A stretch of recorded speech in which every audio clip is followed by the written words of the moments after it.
Berikutnya, angin kencang disertai arus yang begitu kuat membuat KMP Jambu 4 kandas di utara Pelabuhan Gilimanuk, Jembrana.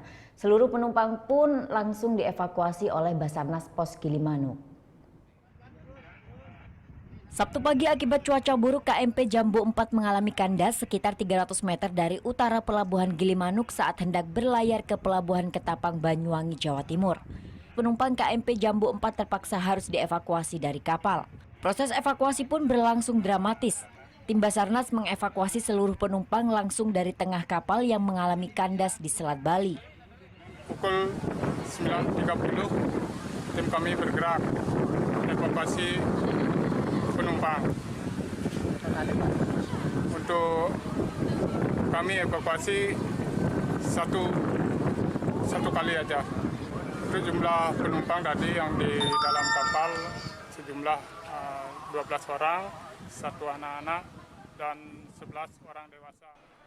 Proses evakuasi berlangsung selama 2 jam. Setelah dievakuasi, kapal yang kandas ditarik oleh kapal yang didatangkan dari Pelabuhan Ketapang. Seluruh muatan sebanyak 4 unit truk pengangkut sembako dan 2 unit sepeda motor langsung dikeluarkan dari kapal setelah sandar di Pelabuhan Gilimanuk, Bali. Kandasnya kapal yang ketiga kalinya di tahun 2019 ini tidak berdampak pada arus penyeberangan di Pelabuhan Gilimanuk, Bali. Putu Wijana melaporkan untuk NET.